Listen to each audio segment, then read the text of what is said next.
Hello, this is Ash Teeter with Lost Coast Populist News, Reading Between the Headlines podcast. Awake, not woke, opinions are not facts, make up your own mind. So right now we are on the Lost Coast Populist website and looking at the Patriot for the Republic, the second installation of this opinion piece. And scroll down a little bit and start out with, It is we, the people, who are ordained to establish a republic modeled after the Roman Republic. We, the people, did not institute a democracy modeled after the Greeks. Democracy started back in Greece, not in Rome. The Greek philosopher Plato spoke against family marriage and private property ownership. Plato believed that the ideal society, people should be governed by a few who would rule according to scientific principles and make on-the-spot decisions to force them to do what's good for them.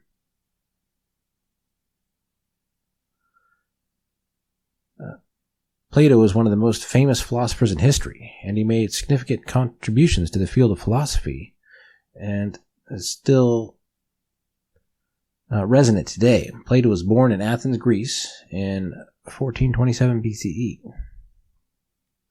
Plato also believed that the human soul is immortal and that it exists before and after death. He believed that the ultimate goal of the human life is to achieve a state of enlightenment.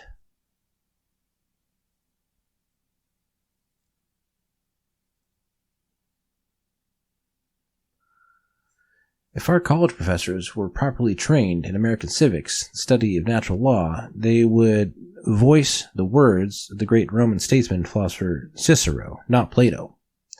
Because the lie of democracy, most Americans have never heard of Cicero. Cicero cut sharply through the political errors of the Greek philosophers like Plato and Aristotle. Cicero was a man of the people and did his best to save the Roman Republic from the rulers of law under the dictatorship of the Caesars in 44 BC.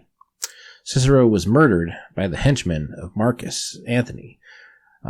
Our founders were well read in the writings of Cicero and believed in his teachings on natural law. So, this is a very informative piece looking back. I don't know if you've ever heard the saying that if you're familiar with history, then you might not repeat it again. And if you look at America today, it kind of resembles what the Roman Empire was at, close to its fall. But anyways, we're going to move on to the Hollyweird section here. And start out with, Roseanne signs a 3-year, $40 million deal. Her stand-up is groundbreaking. Roseanne Barr stunned both audiences and critics with the performance. She was hailed by some as groundbreaking, according to several sources who may not work for Fox. Her single stand-up show was so powerful that they had no choice but to get her on air full-time. She is just amazing, said programming director Joe Barron. We knew right away that there's an audience for her. Roseanne's agent confirmed the deal. And this is pretty significant, being that she's like 70 now, and that's a lot to be signing up for when you're 70, really. Anyways, on to something else here. Saturday Night Live is suing Alec Baldwin. In the age of President Trump, the venerable program needed a star that could aptly ape the Tangerine Titan. And no one could do it better than Alec Baldwin. But the show producer, Lorne Michaels, wasn't extremely happy with the mega actor's behavior and turned the court's voice to displeasure. Mr. Baldwin was a nasty case on the show, relates Michaels. Spokesperson Joe Barron. He was a little diva all the time, carrying a prop gun with him and pointing it at everyone, making faces at Lorne and those squinty Trump eyes. It was very unnerving. So it's funny that they mentioned the whole gun thing, that he was just toting it around, acting all willy-nilly with it, and I guess maybe he does, that's where he got his gun safety, Saturday Night Live. He's, skilled in prop guns, and that's how he shot someone and killed them. But, yeah, and get this is, just, wind up of like every time that Alec Baldwin played Donald Trump on Saturday Night Live. So there's, so there's the first one. A week later, he showed an in-court performance starting sketch responding to Trump's infamous comments with Billy Bush. Baldwin got a chance is a little more physical, and had McMahon during the town hall debate, the Clinton one. But the interesting part with this is go on down, and but while Baldwin's run was most wildly hailed, there's one guy who didn't like it. His own brother, an avid Trump supporter, Steven Baldwin. And this was interesting. I was not aware of this. And here's what he had to say about Alec's final debate in Las Vegas. Or a bit after the final debate in Las Vegas. Let's see what Steven Baldwin has to say here. Steven Baldwin is not a fan of his brother Alec's Donald Trump impression. Tonight I'm going to do three things. I'm going to huff, I'm going to puff, and I'm going to blow this whole thing. Alec has been playing the presidential hopeful all season long for SNL, and now Steven is speaking out to CBS News about it. Well, you got the voice down very well. I think it's getting a little too nasty right now. I don't want to be a party pooper here, but I don't think it's very funny. I don't think there's anything funny about this election. I think it's very serious, very important. Steven is a Trump supporter, and he competed on a Celebrity Apprentice twice.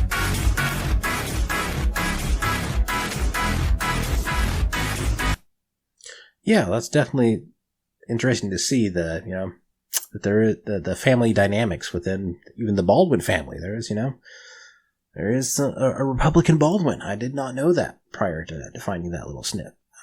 But moving on here, we've got, Will Ferrell, not enough to save GM's Super Bowl electric vehicle ad. It says, General Motors is being blasted for missing the mark with its Super Bowl 2023 commercial that touted giving electric vehicles the stage they deserve.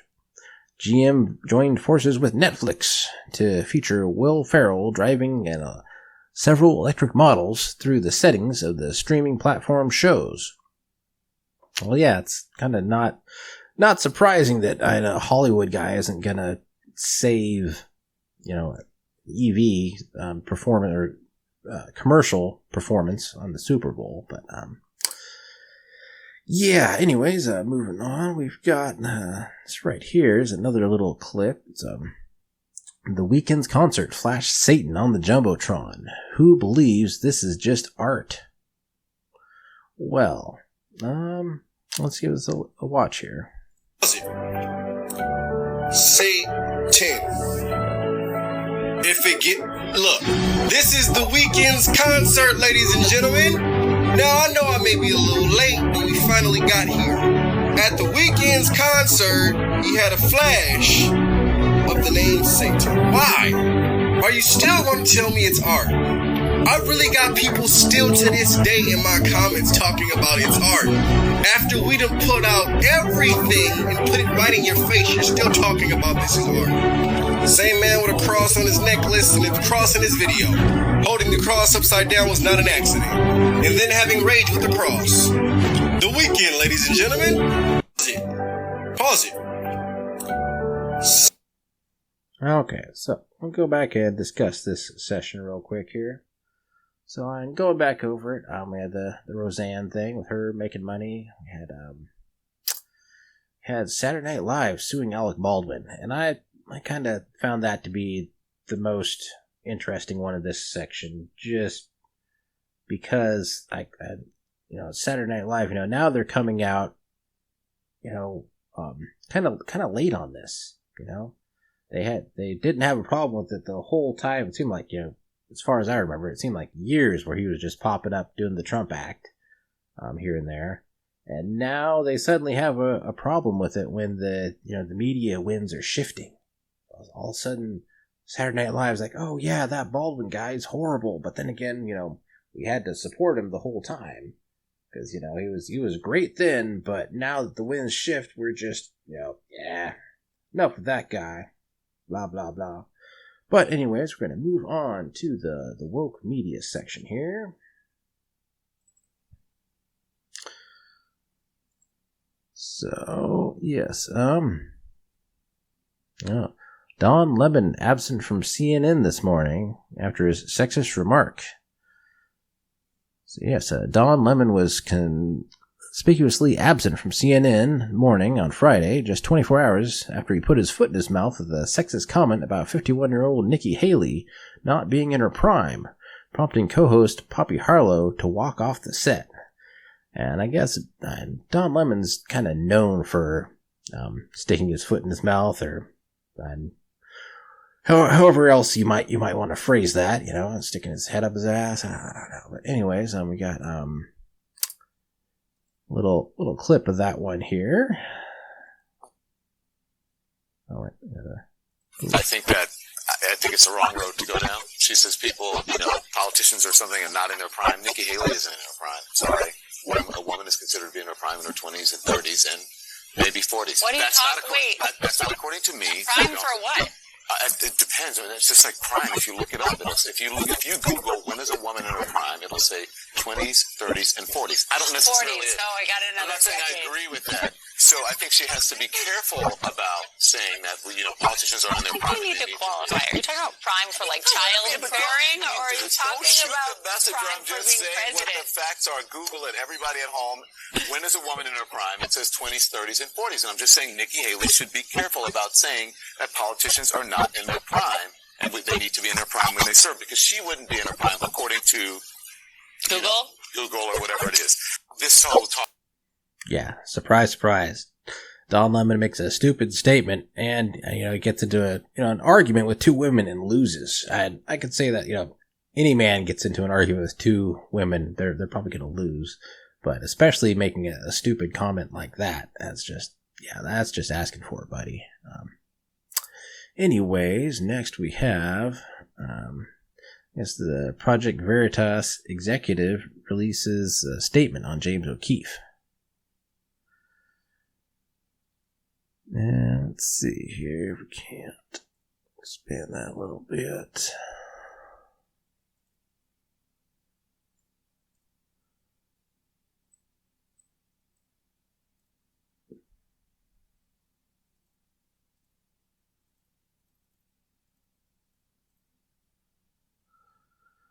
Okay, so the Project Veritas donors last week sent a cease and desist letter to board accusing them of stepping afoul. The donors demand that James O'Keefe be reinstated as the CEO of the organization. Dale Strack released an update after public outrage over the appearance, the attempt to oust James O'Keefe from the organization he founded. And this seemed to be the sentiment largely held by people that, you just can't really do that. And what is Project Veritas without James O'Keefe? There's not really a whole lot of an organization there. But anyways, moving on, we have, mainstream news now reporting a 30% increase in heart attack deaths for young adults aged 25 to 44. The cause? Lower rates of masking and vaccinations in young people. These people are sociopathic, and they lie so much to protect Big Pharma. So we'll check this clip out here. More common across all age groups since the start of the coronavirus pandemic. But a recent study found that young people are actually most at risk in this case. According to Cedars-Sinai Hospital, the number of heart attack deaths among 25 to 44-year-olds in the U.S. over the first 2 years of the pandemic was 30% higher than predicted. Dr. Celine Gounder is here on set with us to talk more about it. She's editor-at-large for public health at Kaiser Health News, and she is also an infectious disease specialist and epidemiologist and a CBS News medical contributor. Dr. Gounder, thank you for being here. What stood out to you in this study? I think the fact that you're seeing such a big increase specifically in the youngest age group, so the 25 to 44-year-olds, you saw this 30% increase in the risk of death from heart attack. And that really is quite striking. That's not an age group in which you normally see heart attacks, much less dying from a heart attack. So to do a study like this, you look at the years prior to the pandemic and the typical rate of heart attack death in that age group, and then you see it increase, and you wonder what's the new variable. And so the pandemic is that new variable? That's right. So these researchers looked at 10 years of data across the U.S., all the death certificates that get filed with the CDC, that data. And so what they saw is prior to the pandemic, heart attack deaths were actually dropping. And then that trend reverses, and you see those deaths go up, especially among that youngest age group during the pandemic. And do we know why why younger people might be more at risk? Or? We don't know for sure, and in fact, these death certificates are probably not even capturing the fact that they might have had COVID. They're really just saying, did you die from a heart attack or not? What we do know, however, is that younger people were less likely to protect themselves against COVID than older people, less likely to mask, less likely to take other mitigation measures, and they were also farther back in line to get vaccinated. So they were not protected with vaccination until later in the pandemic. Those might have been a factor here. So basically, I mean, you could have had perhaps a mild infection, and of course this is all hypothetical, but then there might have been a lingering heart situation, heart disease. Right, so COVID causes inflammation of the blood vessels as well as other parts of the body, and also blood clots. And what we think is that a COVID infection may have actually accelerated the process of developing heart disease. Yeah, so we'll pick that one out to discuss for that section, because that's just pure ridiculous there. And what it is I pulled it, I forget how someone else I heard talk about it. I was like, yeah, they don't know exactly what it is, but they know that it can't be the vaccines, which is just purely ridiculous. And like, we think it's COVID, we don't know exactly what it is. It can't be the vaccines, but, just saying that they don't know what it is, but they're sure it's not something, that's just pure bullshit. Yeah. No other way to say that. But we move on to another section that's what's called Say It Ain't So.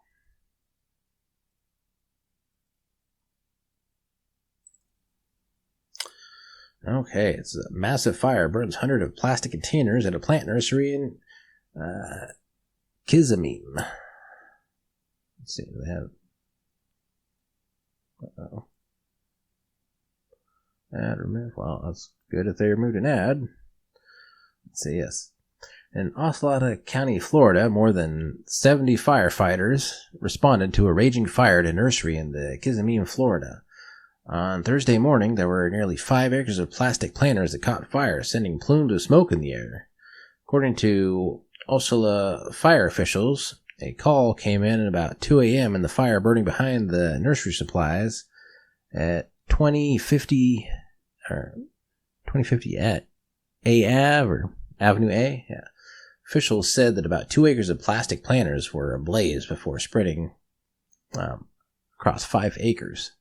And that's kind of ridiculous because you compare that with the train crash. It's just another instance of, some severe kind of pollution and stuff going on that's going to affect the local environment in these areas.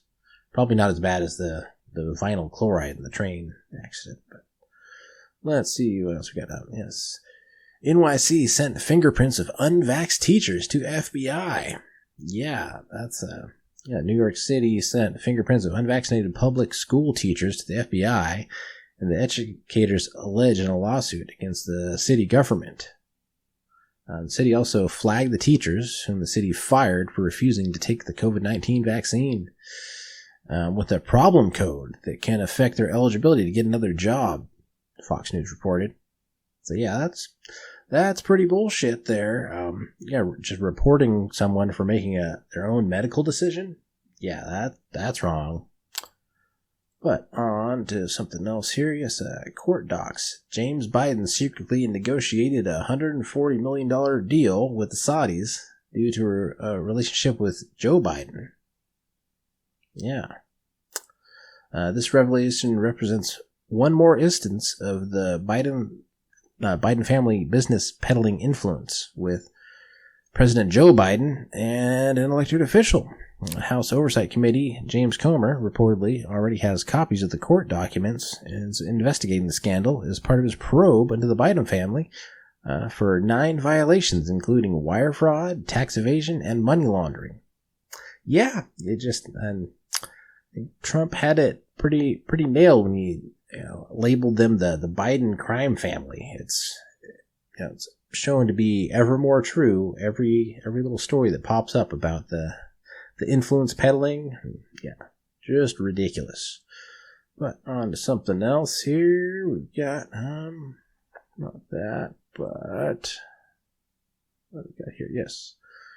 Bellevue picks 3 schools for possible consolidation. So this is up in the state of Washington.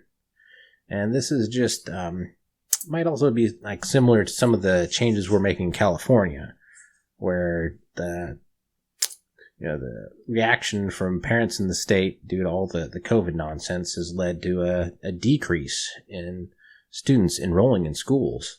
So this is in Washington. Their solution to it is like consolidating schools so they can get their numbers. If they can't get enough enrolled in one school, just combine multiple schools so they get the numbers, that way, or to, save money on, keeping the lights on or whatever they're doing, which will lead to larger classroom sizes and ultimately a poorer education for the children.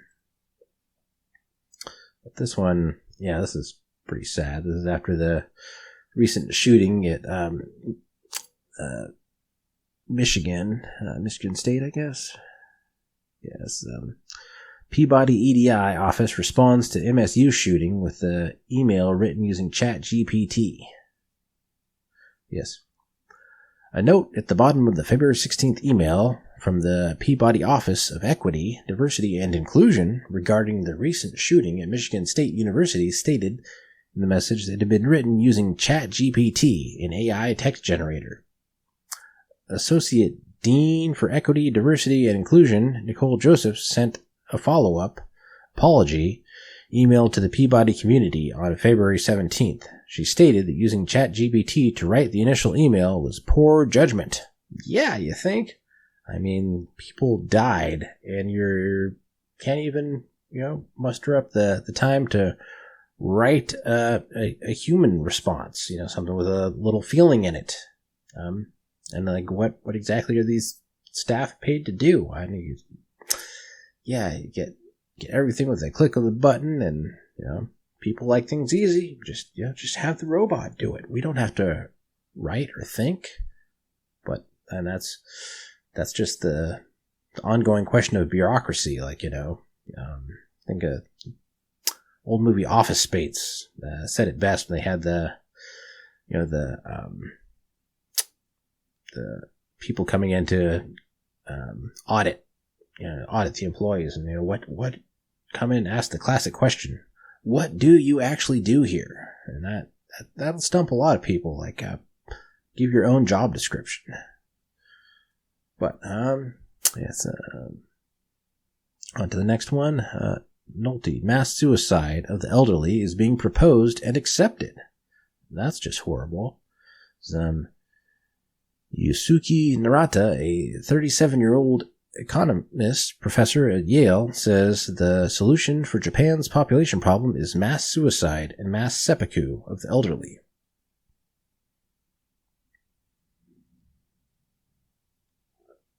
Yeah, Japanese Prime Minister Kishida Fumio, I'm probably slaughtering these names, I apologize for that, on Monday said that births in Japan fell below 800,000 in 2022, reaching that landmark. It's a decline of fully 8 years ahead of projections. As with the wealthy nations, this will result in a shortage of workers and a shortage of young taxpayers to cover the cost of retirement and medical care for the elderly. So then their solution, what else should we do? It's kind of like Canada, and Canada's suggesting suicide to all of their, patients that have any number of problems. I think one example was a veteran lady who wanted just a wheelchair or a chair like lift installed. She was looking to get some kind of funding to get a chairlift installed to her access her upper stairs. Like, oh, yeah, you don't need that. You can just commit suicide. That's, just horrible how, just kind of back to the AI thing, just horrible, yeah. But what do we got here? We got, yes, this is another horrible one. Yes, rancher 73 is charged with murder on his Arizona land after shooting an immigrant, 48, who had a history of illegal crossing into the U.S. and multiple deportations. The judge refused to reduce the $1 million bail. An Arizona rancher has been charged with first-degree murder, and his bail set at a whopping $1 million. George Allen Kelly, 73, was arrested following the January 30th fatal shooting of Gabriel Butima, 48, on his ranch, Springs, just a mile and a half north of the Mexican border. Authorities are still investigating the fatal shooting, with the Santa Cruz County Sheriff's chief deputy saying it does not appear that Kelly knew Gwen Butima ahead of the shooting.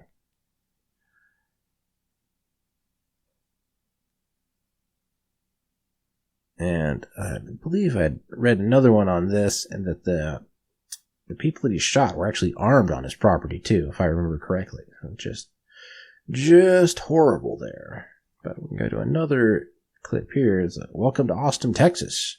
Didn't used to be like this, and it looks like they're gearing back up something similar to the Antifa BLM riots again. So we will take a little gander at this clip here.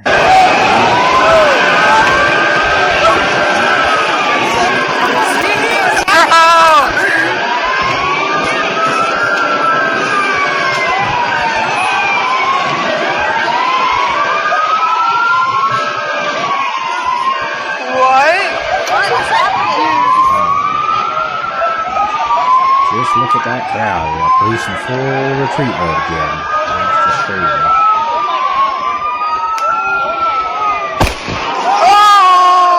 And shooting fireworks at police.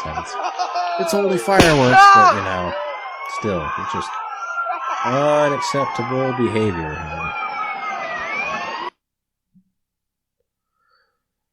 Okay, so we'll go and we'll talk over this section a little bit here.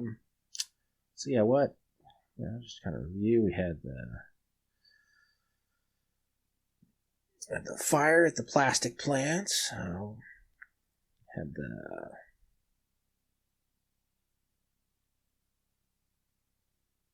I think we go with the unvaxxed teachers being sent to the FBI being the most important one I see for this section, just because that's just another example of how we've been just mistreating the people that are trying to the fabled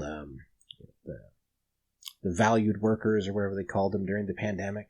These are the same people who are working through the whole thing, being exposed to everything, and or not so much the teachers, but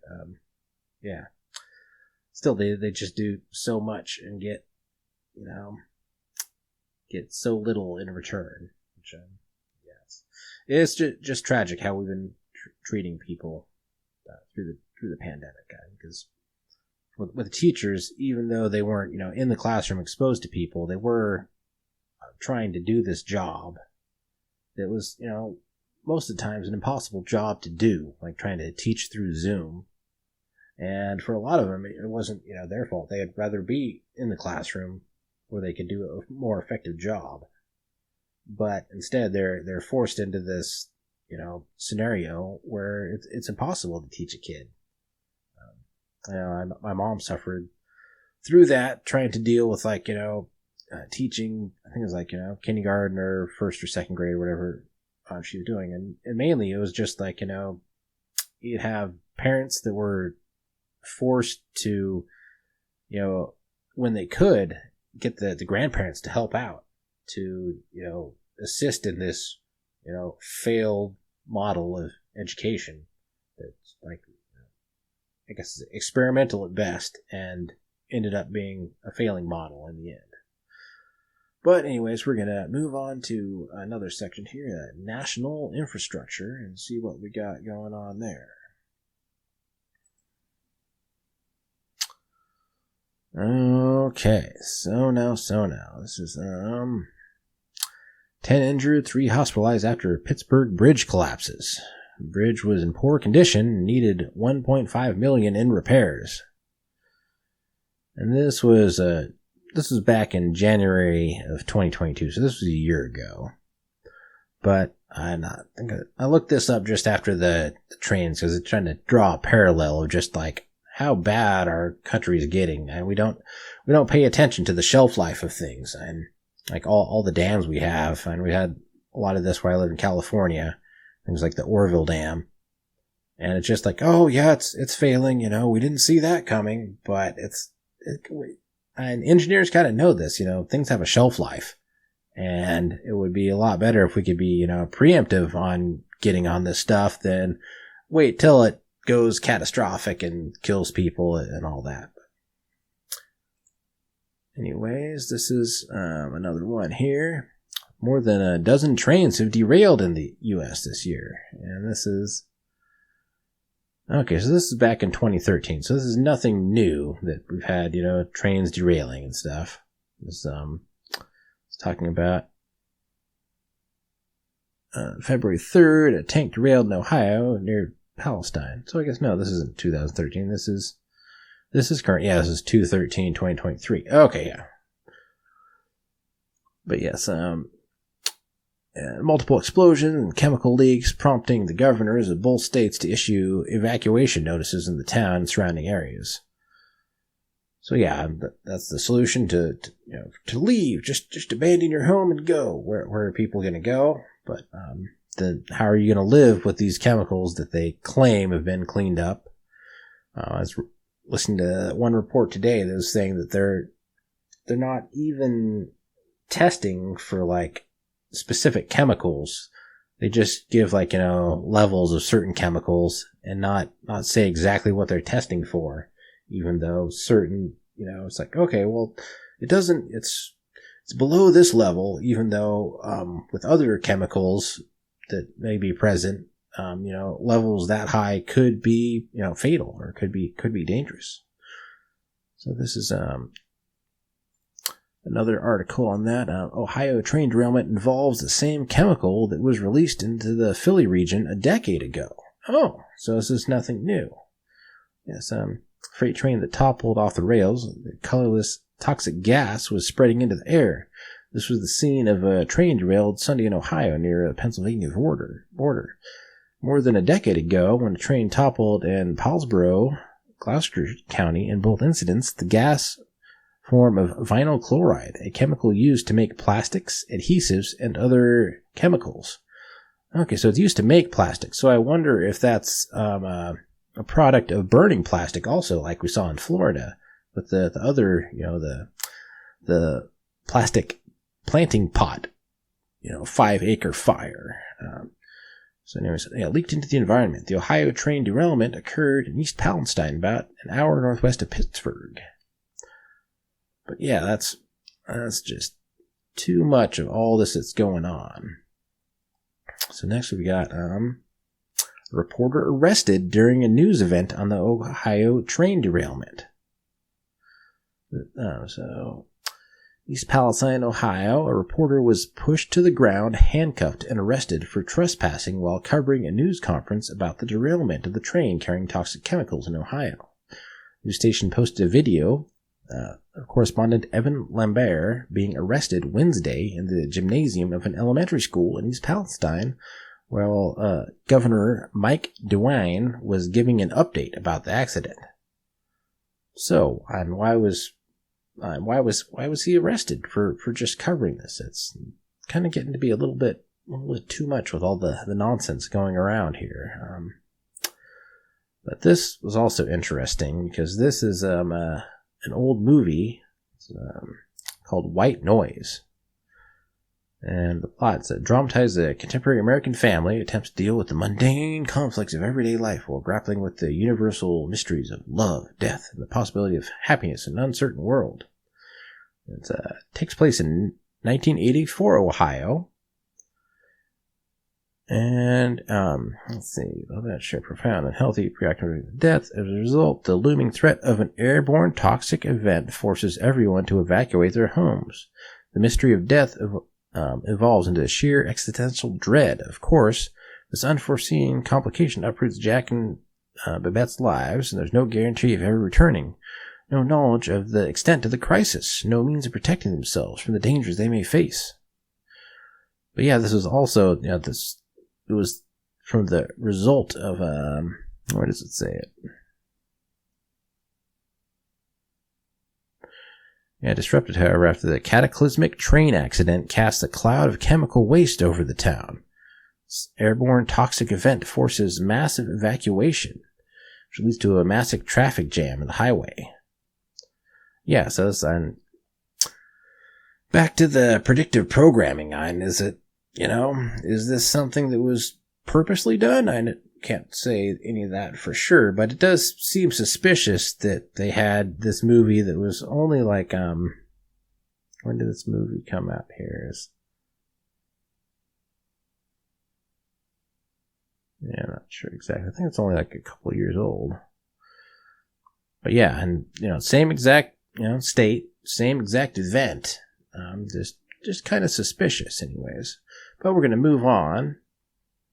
And this is video that someone took of one of the creeks in the Palestine, Ohio train derailment. We'll check this clip out here. There, I'm going to throw another one right here. Okay, now see if you can see anything pop up. Can you see it all bubbling up right there? Yeah, look at that stuff. That's just nasty. Is that exactly what you're talking about? Does that look like something you'd want to... Yes, that is exactly what I'm talking about. Would you bathe, drink anything in this water? Now, I know you're not drinking directly out of a creek bed. This is the size of the rock up there. It's not a big rock. Okay, one more time for good measure, okay? Get a good look at it right here. Ready, Peyton?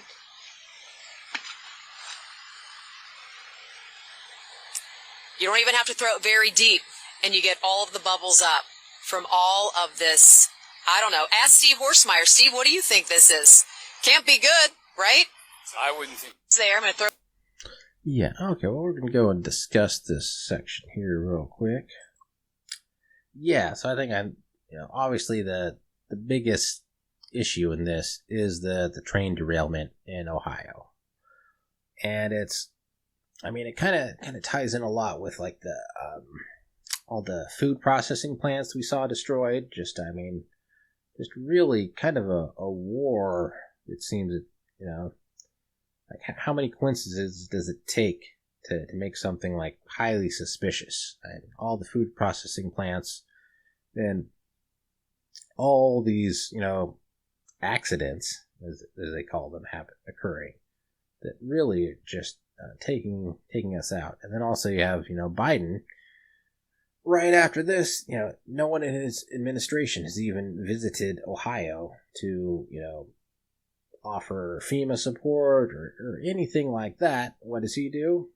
He hops a plane and now he's in Ukraine, promising more aid to Ukraine. And how will that play out with we Republicans recently took over the House, and they're supposedly, hold the coin purse, just holding that thing tight. So is he going to be able to get the funding that he's planning on sending to Ukraine, but not sending to help out the disaster in Ohio? I don't know. It's just ridiculous. But we're going to move on to another section here at national politics and see what's going on there. Okay, so first off, we have Kavanaugh rape accuser confesses that she lied. It never happened. She never met the man. So that was just all political theater. Says, the shit show the Democrats staged at the confirmation hearing for Donald Trump's Supreme Court nominee Brett Kavanaugh was a disgusting group of degenerates and high office Democrats have been entrusted with. This is borne out again yesterday when Senate Judiciary Committee Chairman Charles Grassley made a third criminal referral, and this one is against the second Kavanaugh accuser, Judy Monroe Layton. Yeah, that's just sick all the shenanigans and people that get to lie to build up these, fake scenarios that just trash people's reputations. Then also this one here, yes, Bottle Cap Balloon Brigade, an Illinois hobby group, claims that its $13 weather balloon last pinged near Yukon on February 10th, hours before the F-22 brought down UFO, the same area, with a $400,000 missile. So yeah, a mystery object shot down by the U.S. fighter jet amid ongoing hysteria sparked by the Chinese spy balloon may have been a $12 inflatable launched by a hobby group in Illinois. The Northern Illinois Bottle Cap Balloon Brigade, NIBBB, NIBBB, reported one of its balloons missing in action around the same location. And this time, a U.S. Air Force jet downed an unidentified object near Alaska using a $400,000 Sidewinder missile. Yeah, it's funny, just the different reactions you get. I've got the Chinese spy balloon, which drifted over the whole country, and we're like, we'll just wait till we get it over the ocean, and we'll shoot it down, because it'll be safer and easier to retrieve there, but then it's in the ocean, and it sinks into the water, and they can't find anything, as far as I've seen so far. And now they got, hair trigger on this. We got a, unidentified object that turns out to be, I don't even want to do the math on the ratio of that. A $13, and it doesn't even matter how much it costs, because it's just from a hobby group. So it's not even a real threat. It's just something's missing in the cogs and wheels in this country as far as our reaction. And this is another one here. Just gonna play you. This is this kind of plays into the caliber of people we're dealing with again. Now this is something from the Hunter Biden's laptop. Just check this out here.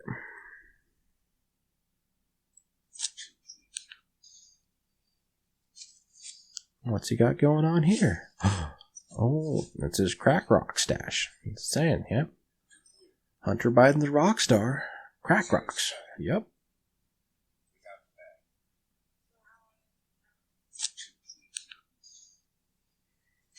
Yeah, yep. That's the smartest man that President Brandon knows.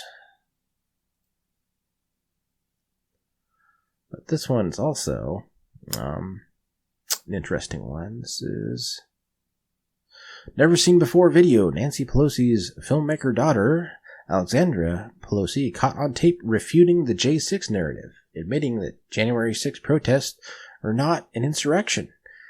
DC courts are too biased. It's widely known that Nancy Pelosi's daughter, Alexandra Pelosi, produced an HBO documentary on the January 6, 2021 protest and riot in Washington, D.C. In October 2022, CNN released a never-before-seen footage of Nancy Pelosi and Mitch McConnell inside the U.S. Capitol on January 6, 2021. Two people who refused to call the National Guard prior to that day and during the rioting. The footage on January 6 inside the Capitol was filmed by Nancy's daughter, Alexandra. Nancy's son-in-law was outside during the protest, filming the insurrection. Yeah, that's really kind of interesting there. And she flat out says that it's... just...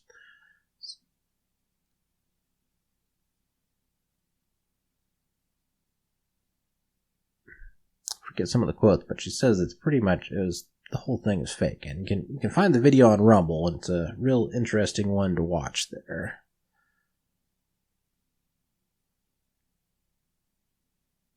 Yeah, here's the link. If you go to the Gateway Pundit, they've got the link to the Rumble video kind of towards the bottom there. But we also have this up here is, special needs Fetterman hears voices in his head that sound like Charlie Brown teachers. Needs a tablet to communicate. And I think we touched on this in a earlier RBH episode. But we're touching back on it because there's something else that came out. But this says on Wednesday, Democrat Senator John Fetterman was hospitalized after he allegedly was feeling lightheaded. According to the New York Times, however, Fetterman's condition is much worse than initially thought, It's noted how Fetterman has not reacted well to becoming a senator. It might be because of the stroke he's had, and it is like a high stress, situation for sure. But anyways, the next one here is John Fetterman has checked himself into a hospital for clinical depression. So yeah, I guess if you have these, conditions that make doing a job that you're not really qualified for super hard to do, it kind of makes you depressed. That makes sense. And other doctors have went on to talk about that and how it's like it's a common thing where, you lose abilities that you had before and you're, trying to do stuff you did before and you can't do it. And that just naturally results in depression because you feel inadequate. And, after examining John, the doctors at Walter Reed told us that John is getting the care he needs and will soon be back to himself. Fetterman's chief of staff said in a statement. Let's see, we'll rewind that and check out the clip here. He is the senator from Pennsylvania. He said he has checked himself into Walter Reed National Medical Center. What more do we know? Yeah, this is just really coming out in the last few minutes. This is obviously really sad. It says here in the statement from Fetterman's chief of staff that he checked himself into Walter Reed Medical Hospital to receive treatment for clinical depression. They said he visited with the Capitol attending physician Brian Monahan here early in the week on Monday, who advised him to do this, advised him to check himself into the hospital. They said that he will continue getting voluntary treatment on a voluntary basis. And after examining John, the doctors at Walter Reed told us that John is getting the care he needs and will soon be back to normal. Of course, it's been a rough start for this senator who just came off a very heated victory in Pennsylvania. Just a week ago, he was in the hospital after not feeling well, feeling lightheaded after the Democratic retreat last Wednesday. Fortunately, no signs of further stroke symptoms. Of course, you experienced a near-death experience by having a severe stroke just months ahead of the election in November. So this has been a really rough start for this senator, and we've seen him in the halls yesterday. I actually noticed that he missed the vote at night, and I wondered why that was. Now we know it's because of this, but this is somebody who we've seen in the halls. Obviously, he's still suffering from some auditory process issues coming off of that stroke he suffered. There's accommodations coming into play here, both in committee rooms and on the floor, but clearly someone now who's getting the care that he needs after disclosing this diagnosis that many Americans unfortunately suffer with. I've just been handed a sheet with some. Yeah, that's just terrible. But we're gonna watch a little clip here in a little bit. I guess, but first we're gonna review this section, and then we'll go to a little clip on Lost Coast Populist advertising. But first, let's check in and kind of review what we had going on here. Yeah, there's a lot of disturbing material in this section. Starting out the Kavanaugh thing, and then the bottle cap balloon thing, and then Hunter Biden, and Pelosi's daughter, and it all kind of boils down to just, dishonesty. I mean, how the media has dishonestly portrayed the January 6th thing, how the media has dishonestly portrayed, the Kavanaugh's position or his history, and just the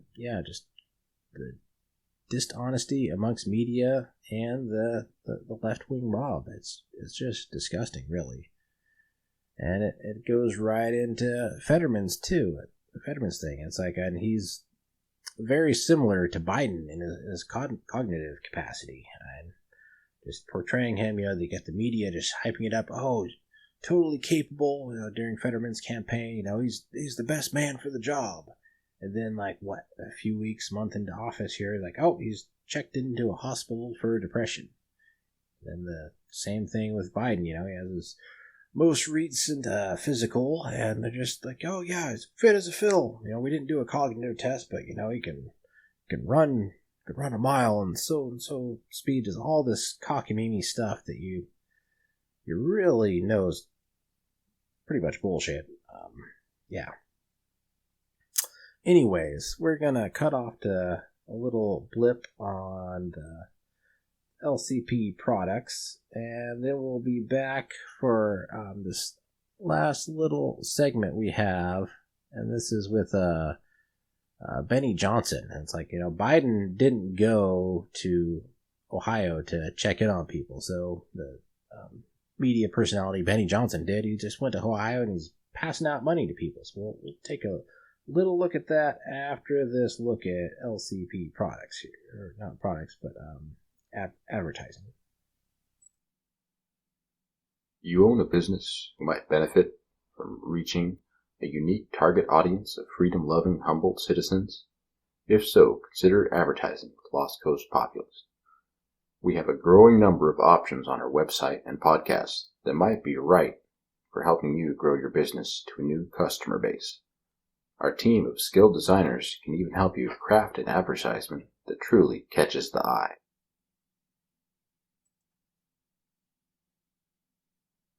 I just wanted to give you $1,000. For what? Who are you? You're not with NS? No, Lawyers? not with anyone. We wanted to come here and give a little money to people to help out. Say that we're sorry that this happened to you. We don't need anything from you. Just wanted to say we love you. Thanks. That's yours. No catches? We don't want anything. Hey, We just want to say I really that appreciate we're sorry. it. Thank you. Really appreciate it. Thanks a lot. Thank you.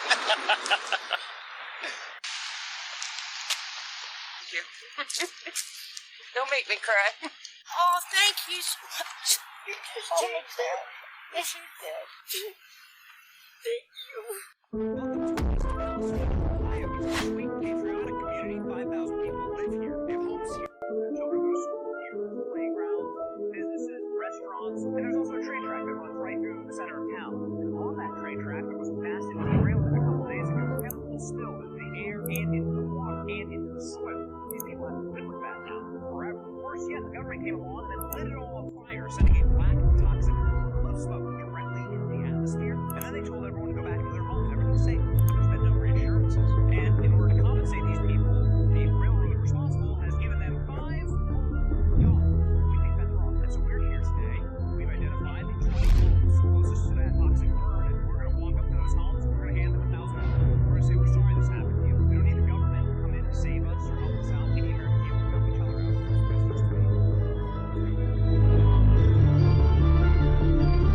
As soon as we were in East Palestine, we drove to these 5 houses. These homes are the absolute closest in town to the toxic explosion. So close, in fact, you can see the train car wreckage from their backyards. We thought this would be a good place to start. We're going to walk up and hand them an envelope. Inside of that envelope is going to be $1,000 cash. And hopefully this money will go towards clean food, water, whatever they need right now. But nobody's helping these people. So we're going to help them. We're going to help them. And we have 20. We have 20 of these to give out. If you're interested in where we got this money, please stay tuned to the end of the video. We'll tell you where every single dollar came from. As soon as we're done filming this scene, a man named Smiley walked up to our car to talk with us, tell us his story, and show us the train wreckage in his backyard. So this is your house right here? Yeah. So no one's shown up to help? I haven't talked to people from the railroad. Yeah, they're all hiding. You've helped out other people before. Yeah. Yourself? Yeah. If I can give them food, I give them food. If they need something, if I have the ability to give them money. We wanted to help you out today. Thank you. Inside of that envelope is $1,000, and we hope that it can go to help out. God bless you, sir. Yeah, I'm just trying to move my things in. I don't need to interview you. I need to hand you this. Inside of that is $1,000.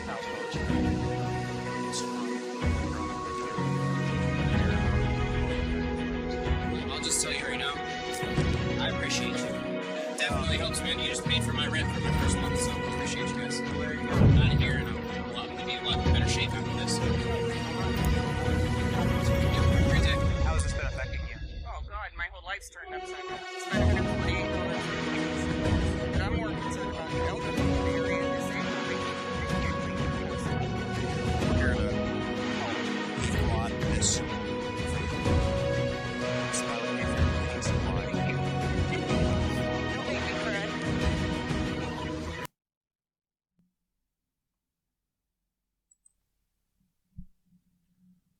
Well, that is really heartwarming to see someone visiting those people and, helping them out with stuff. And I guess every little bit helps. I mean, you get $1,000 in that situation. You get $1,000, anytime these days, and it doesn't really go that far, just because the state of inflation that it is. Sending all that money to Ukraine has made it to where that the money's worth less, and people keep wondering why the price of things keep going higher and higher and higher, when it's actually the money, the value of it, that's going lower and lower and lower and lower and lower. So yeah, the more money you print, the less it's worth. But it's great to see someone out there doing something to help, because sure as heck isn't President Brandon. He's over, trying to give more money to Ukraine to, further his interests over there, whatever they may be. So, we will see here how this develops in the weeks to come. But we are wrapping up the national section. We will be back at some point for the international section, and we will talk to all of you later. Okay? Bye-bye.